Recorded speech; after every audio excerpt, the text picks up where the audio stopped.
and welcome to Talking Europe. A new political crisis could be on the horizon in Ukraine. Its President Petro Poroshenko has suffered a series of setbacks, his government failing to get support for reforms demanded by the Minsk peace deal. Cries of corruption are growing louder, and while an EU-Ukraine association agreement previously delayed by Russia's insistence has now come into force, one EU country, the Netherlands, is calling that into question. It's going to hold a referendum on the issue in April.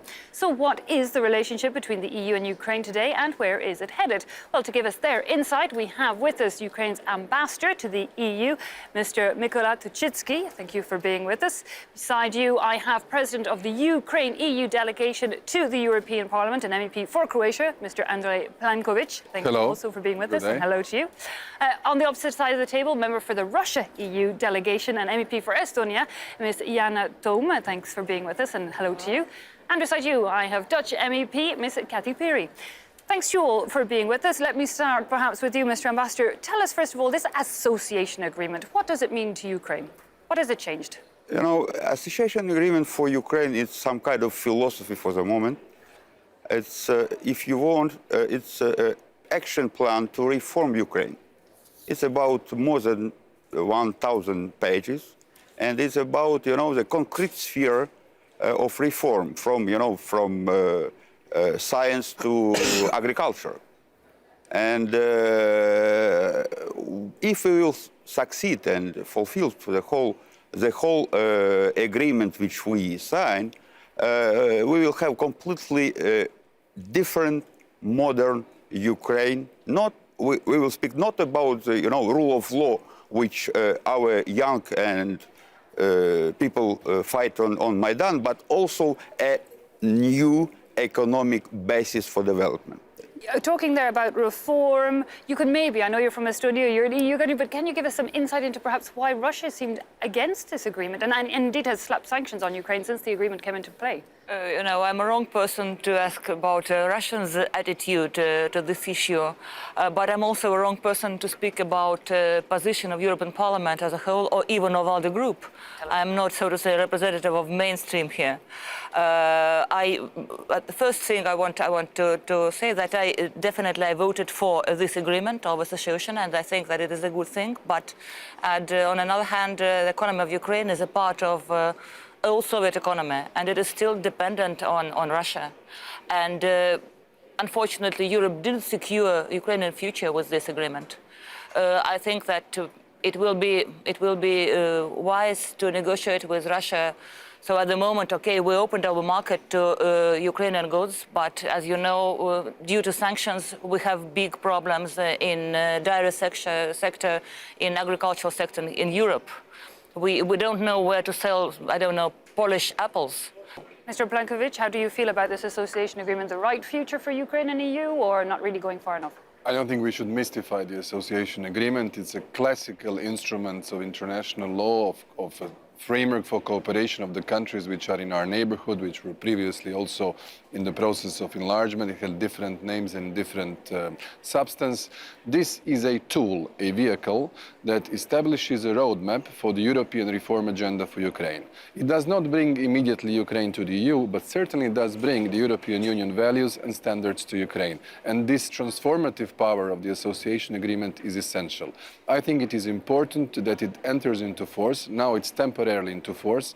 Historically, the only agreement which has been simultaneously ratified in the European Parliament and Verkhovna Rada on the 16th of September 2014. This was a symbolic gesture. Yeah. Let me tell you, this week we just had more than 60 Ukrainian parliamentarians here in the European Parliament for a unique, unprecedented event of a joint cooperation between the European Parliament, national parliaments, transforming Rada into a modern Western-style parliament.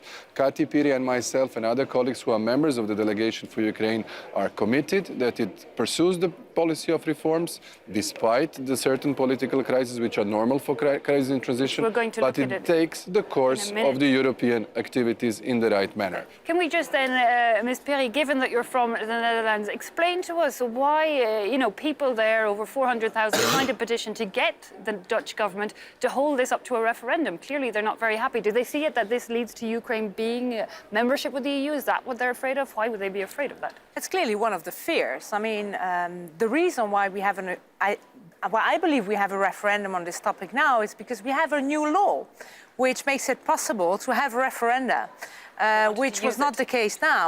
And the organizers, the ones who called for this referendum, and they managed to collect 450,000 signatures by Dutch citizens, which is a big success for any democracy.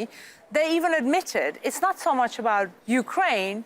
We would have done it with any European topic, because the fear among many Dutch people is that Europe, the discussions, the agreements which are made in Brussels don't get sufficient support back at home. And there is a clear fear that this association agreement could lead to a further enlargement of the EU.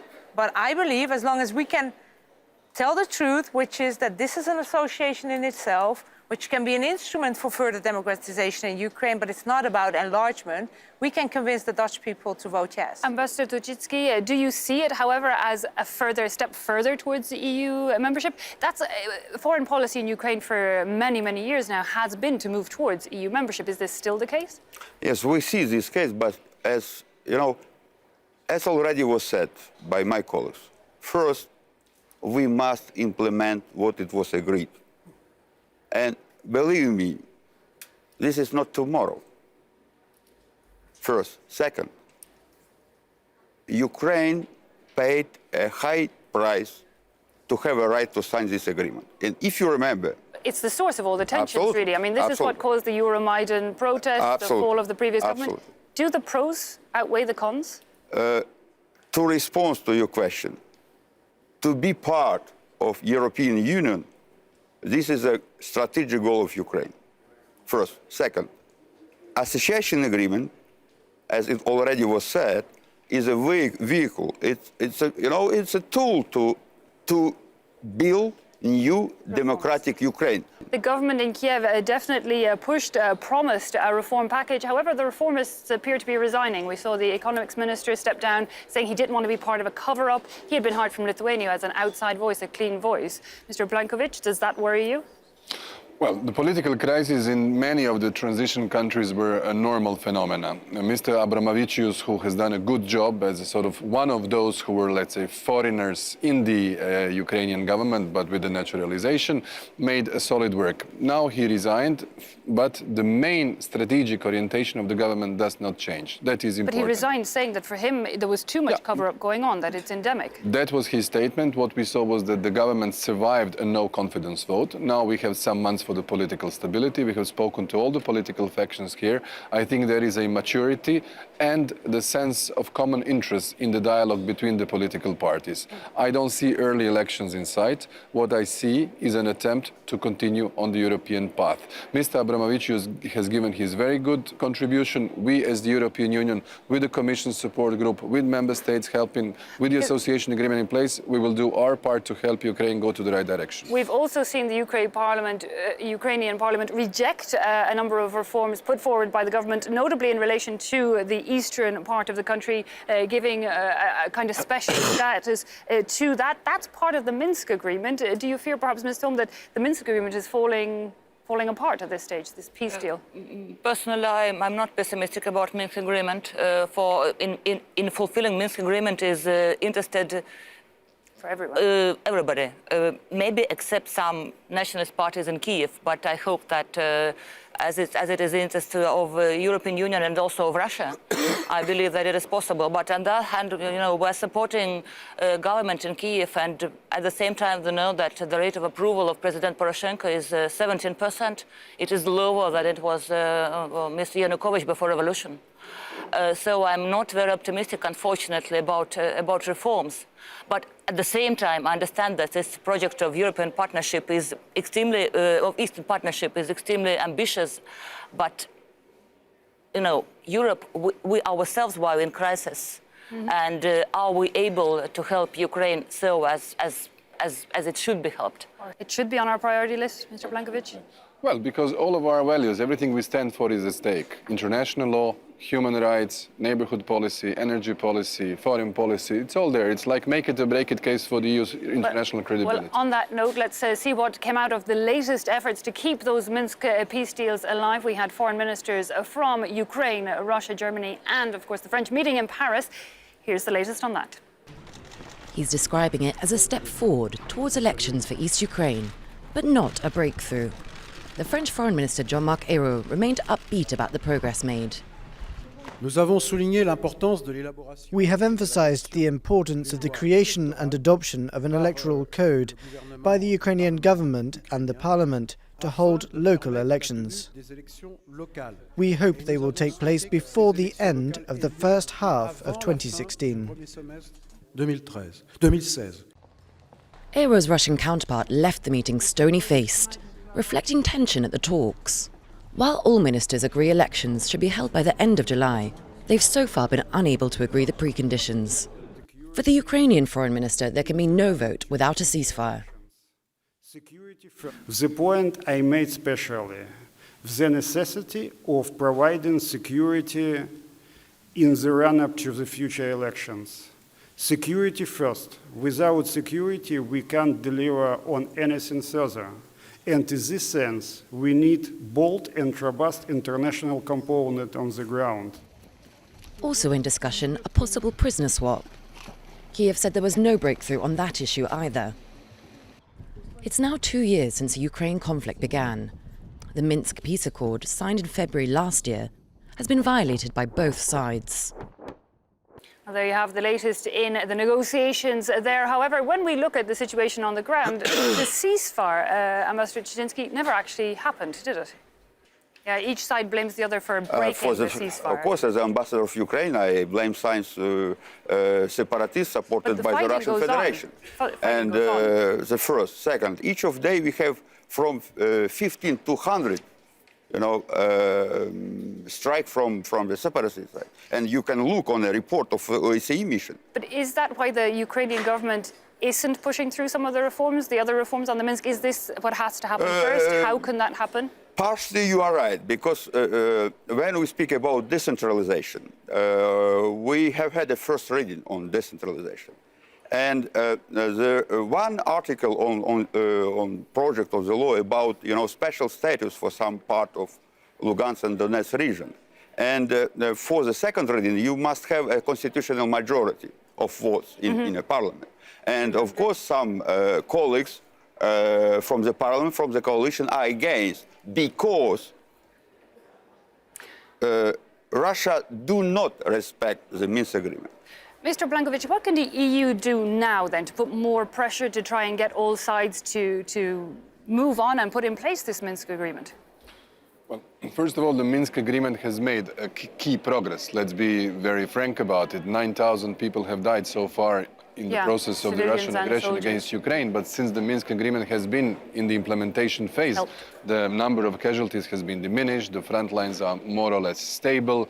There are violations which we condemn. But what we should do is really enable the special OSCE monitoring mission in the temporarily occupied areas to perform its duties, to put control over the Russian-Ukrainian border. This is the essential element to create conducive conditions for the early elections. Continue with the decentralization. Use the series of catalogs which we have at our disposal.